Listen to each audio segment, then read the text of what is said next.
On se retrouve comme chaque mois sur Immobilier Danger pour faire un point sur les dernières statistiques et actualités du marché immobilier en France.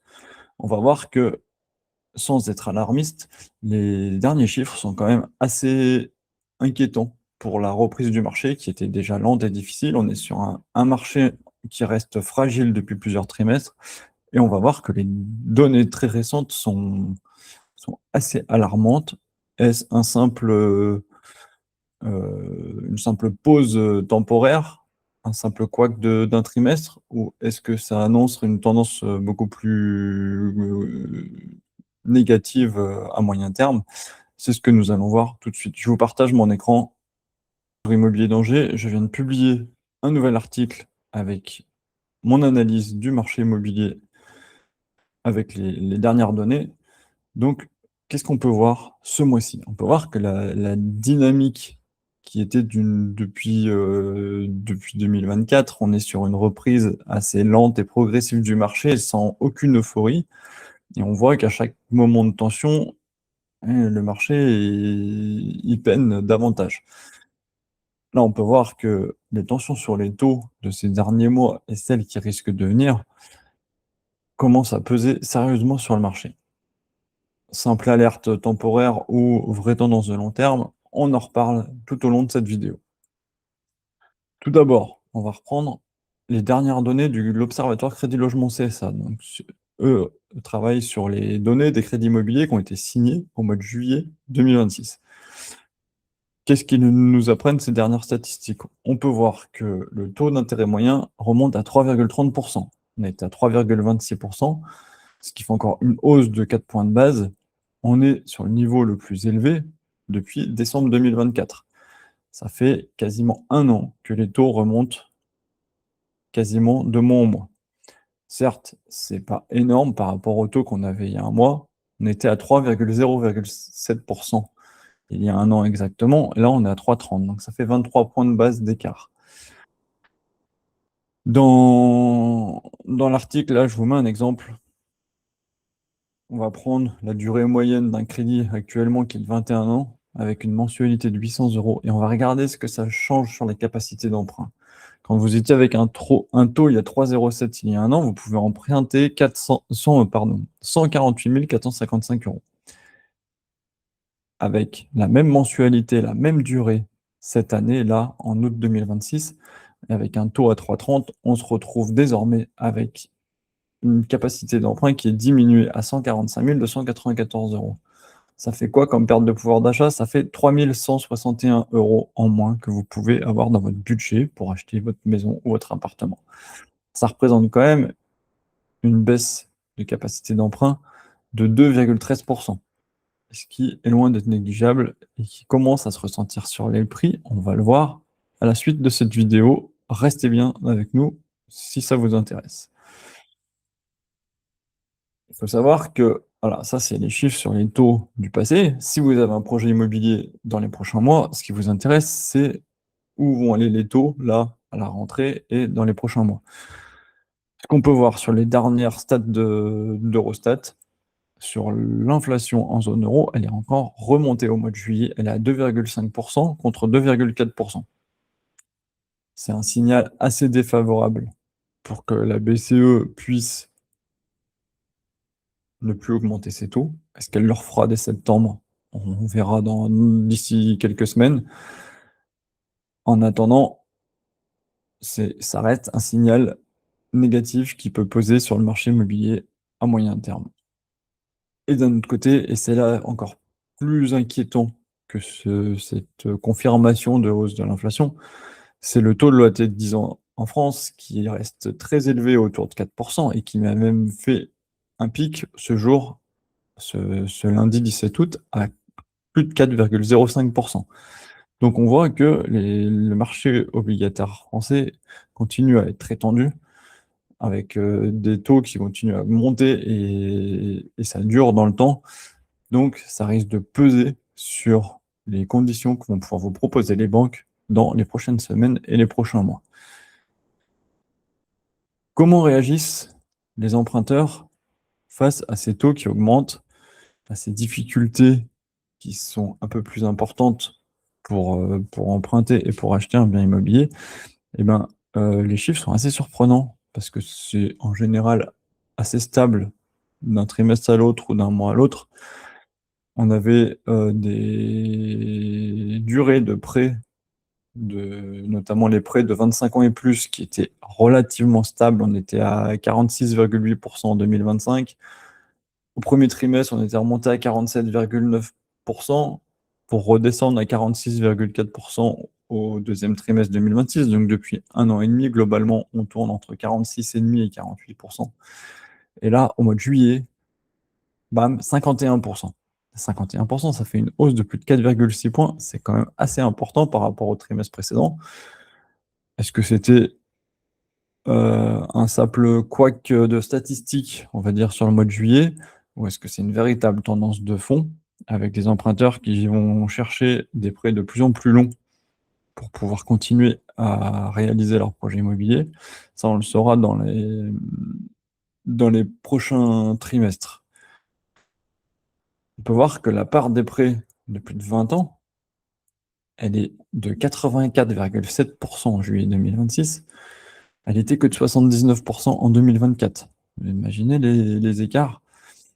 Et en 2024, on avait des taux un peu plus hauts encore que là. Donc, rendez-vous déjà le mois prochain pour voir si ça se confirme sur les crédits signés au mois d'août et encore un peu plus sur le moyen terme jusqu'à la fin de l'année. Ce qu'on vient confirmer surtout, et c'est un signe c'est une donnée qui s'est encore aggravée par rapport au mois dernier. Bon, on en a parlé déjà le mois précédent.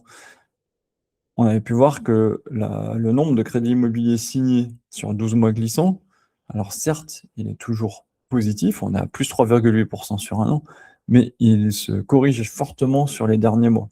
On avait vu que la variation trimestrielle dernière était négative. Là, sur les 3 derniers mois, on atteint moins 19,7%. On pouvait voir sur le graphique, on a un petit décrochage sur les 3 derniers mois, et surtout, la variation avec les derniers chiffres du mois de juillet baisse encore plus fortement. Si on reprend, on est sur 12 mois, donc si on regarde un petit peu en arrière et qu'on regarde ce qui s'était passé entre juillet et août, on a vu un sacré bond l'année dernière. Là, si la tendance se confirme, on pourrait déjà repasser sur un an sur une évolution négative. Donc, c'est-à-dire qu'il y aurait moins de crédits immobiliers signés sur les 12 derniers mois que sur les 12 mois précédents.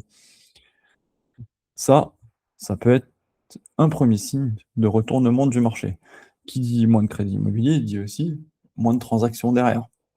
Donc, potentiellement, on l'a déjà vu avec les chiffres des notaires, la reprise des ventes dans l'immobilier ancien avait marqué un plafond, avait commencé à diminuer sur les derniers mois. On va voir si ça se confirme dans les prochaines statistiques qui seront publiées là cet automne.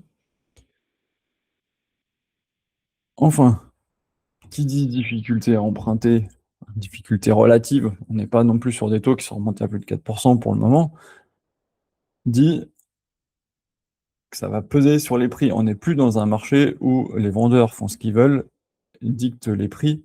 Aujourd'hui, il y a beaucoup de capacité d'emprunt en moins avec des taux à 3, 3,5% qu'on avait quand on était à 1, 1,5%. On est vraiment plus dans un marché d'acheteurs que d'un marché de vendeurs. Et du coup, aujourd'hui, quand les acheteurs ont moins de budget, forcément, ça se ressent, il y a un peu moins de transactions et ça se ressent sur les prix. Que nous disent les chiffres des notaires? Ils viennent confirmer ce qu'on avait déjà vu avec les chiffres de l'INSEE, c'est-à-dire qu'au premier trimestre, sur les derniers chiffres au premier trimestre 2026 qui ont été consolidés, on est à plus 0,2% en un an sur l'ensemble de la France, avec globalement des prix qui sont à 0%, donc c'est-à-dire totalement stables en province, alors qu'ils ont augmenté de 0,6% en Île-de-France. Mais de ce que nous dit de très intéressant dans le communiqué du notaire, c'est que les avant-contrats, eux, ils suggèrent que il va y avoir un retournement de tendance. C'est-à-dire qu'au lieu d'avoir des très légères augmentations qui restent bien inférieures à l'inflation, on va se retrouver avec des prix qui vont commencer à baisser. Et là, on parle de moins 0,6% sur un an, à fin juillet 2026. Comment c'est possible de passer de plus 0,2 à moins 0,6%? Bah, regardez les évolutions sur les 3 derniers mois, c'est-à-dire les mois de mai, juin et juillet 2026. On a les appartements anciens qui perdent 0,5%, les maisons anciennes qui perdent 1,2%. Vous ramenez à des chiffres qui étaient assez limités sur les 3 trimestres précédents, on se retrouve du coup avec des prix qui baissent. Alors, certes, on peut dire 0,6%, c'est pas grand-chose. Sur un bien à 200 000 euros, c'est 1 200 euros. Certes, c'est pas une grosse baisse, ça change pas radicalement les choses, mais il faut bien tenir compte d'une chose, c'est que l'inflation, elle est de 2,4% en France, là, sur la même période de comparaison. C'est-à-dire que d'un côté, vous avez les prix qui baissent de 0,6%, et de l'autre côté, vous avez une inflation globale des prix à la consommation qui augmente de 2,4%. Donc si vous prenez les prix de l'immobilier en euros constants, ils perdent en réalité un peu plus de 2,9%, ce qui est quand même loin d'être négligeable. Et là, je vous renvoie à mes précédents articles sur les conditions pour acheter en 2026. Je vous remets la vidéo là, là au-dessus et en description de cette vidéo. Je vous ai remis dans l'article également, ainsi que le dossier un peu plus spécifique sur les prix des maisons anciennes en Île-de-France. On peut voir que ces dernières données là sur les prix, elles vont amplifier les constatations qui avaient déjà été faites dans ces dernières vidéos et ces derniers dossiers. Je vous invite, pour ceux qui ne l'ont pas encore fait, à aller les lire ou à regarder les vidéos sur la chaîne YouTube. Entre-temps, qui dit hausse de l'inflation, dit aussi que les taux d'épargne sont révisés chaque année en France, c'est le 1er février et au 1er août. Donc là, pour le 1er août, on a eu quelques augmentations. Le livret A est passé de 1,50% à 1,70%. De même pour le livret de développement durable et de solidarité. Le LEP, lui, est resté stable à 2,50. En ce qui concerne les produits d'épargne qui sont un peu plus dédiés à l'immobilier, on a le CEL, lui, qui a gagné en taux d'intérêt, il passe de 1 à 1,25%. Et enfin, le PEL, lui, garde un taux stable pour tous ceux qui vont l'ouvrir à partir du 1er août. Il reste à 2%, comme sur toute l'année 2026. Quand on ne sait pas quoi faire de son apport et qu'on veut le garder mobilisable rapidement pour un projet immobilier, on a tendance à vouloir le placer sur des livrets qui rapportent, on peut le voir, hein, on a vu que l'inflation était à 2,4%. Donc pour l'instant, le seul produit qui vous couvre seulement de l'inflation, c'est le livret d'épargne populaire qui est plafonné à 10 000 euros de versement. Enfin, un dernier point. On a certes le marché des transactions dans l'immobilier ancien qui a repris quand même un volume globalement plus standard, on va dire, à ce qu'il y avait dans le passé. On est aux alentours de 950 000 ventes. C'est loin d'être extraordinaire, étant donné notamment l'augmentation de la taille du marché, mais ça reste correct. Du coup, au niveau du marché du neuf, on n'en est pas du tout à une reprise des ventes. Là, l'INSEE a sorti une étude de la tendance pour les mises en chantier et les mises en vente, et le solde d'opinion, il est encore tombé. Il est passé à moins 37 contre moins 20 au trimestre précédent. Ça veut dire que les promoteurs sont encore en train de réduire la voilure et en train de diminuer les propositions de nouveaux logements, les nouveaux programmes qui vont sortir. On peut voir que les stocks du coup d'immobilier neuf restent globalement stables. Ils avaient augmenté entre le premier trimestre 2025 et le quatrième trimestre 2025. Ils ont baissé un petit peu au premier trimestre 2026. Ce qu'il faut surtout savoir, c'est que si les stocks ils baissent, c'est pas parce que les ventes augmentent, c'est parce que les promoteurs réduisent les mises en vente et les mises en chantier de manière à pouvoir absorber progressivement ce stock. Là, on voit que sur un an, le stock il a seulement baissé de 1,5%. On est quand même à 118 927 logements neufs qui sont en vente, sachant que sur chaque trimestre, on est à peu près au premier trimestre, là, on était à 16 000 transactions. Je vous laisse calculer un petit peu le temps qu'il faudrait avec 16 000 transactions par trimestre, pour ne serait-ce qu'écouler le stock actuel de logements en vente, sans produire aucun nouveau. Donc, les promoteurs qui n'arrivent pas à vendre déjà les logements qui sont déjà lancés ou construits, en lancent de moins en moins. Si les conditions venaient à s'améliorer, notamment d'ici quelques mois ou trimestres avec une chute des taux, on peut imaginer une très bonne nouvelle au niveau des taux obligataires, les tensions qui chuteraient d'un coup, des banques qui pourraient progressivement rebaisser les taux de crédit immobilier. Aujourd'hui, même si la demande revenait fortement sur le marché immobilier neuf, il faudrait beaucoup de temps pour que les promoteurs puissent relancer des programmes et sortir les logements. Voilà, c'est des projets sur le long terme. Il n'y a aucune visibilité. Le secteur du neuf va être vraiment en crise encore pendant de longs trimestres. Comme vous avez pu le voir tout au long de cette vidéo, on va résumer vite fait les principales informations. On a un taux moyen qui remonte à 3,30%. Ce taux moyen est principalement remonté parce que la structure de la production elle a changé.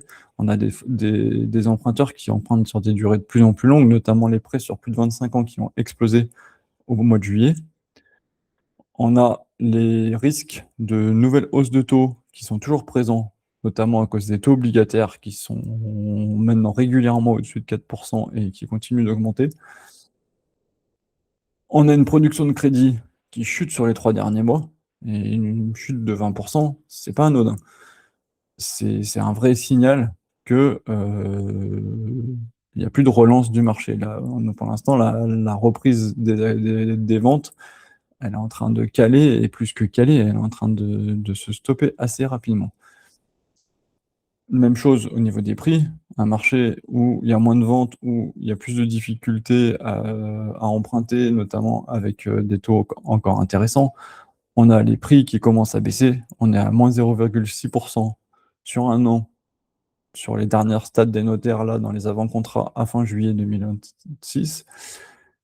Et en parallèle, on a une inflation de 2,4%. Donc, ça fait quand même une baisse en euros constants qui est pas loin de 3%, ce qui est loin d'être négligeable. Et enfin, on a vu que le marché du neuf était toujours en crise.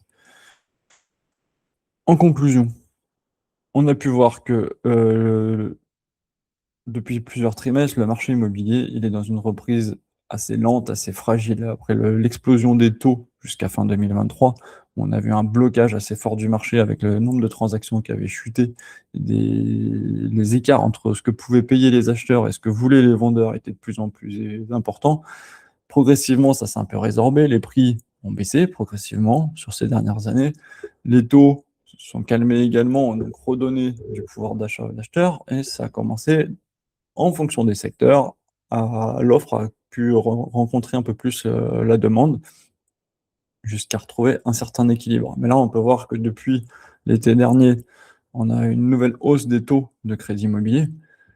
Certes, elle est pour l'instant légère et très progressive, mais ça commence à provoquer des remous sur la production de crédit immobilier, sur les prix qui, sur ces 3 derniers mois, ont quand même sensiblement corrigé pour une variation trimestrielle. Reste à confirmer si c'est une tendance de moyen terme ou juste une baisse assez conséquente sur un seul trimestre. Vous en saurez plus dans les prochaines vidéos et dans les prochains articles. Pour ne pas les louper, abonnez-vous. Si ça vous a plu, n'hésitez pas à liker la vidéo, à commenter et à donner votre avis en dessous. Je me ferai un plaisir d'y répondre. Et je vous dis à très bientôt pour de nouvelles informations sur le marché immobilier en France. Bonne journée!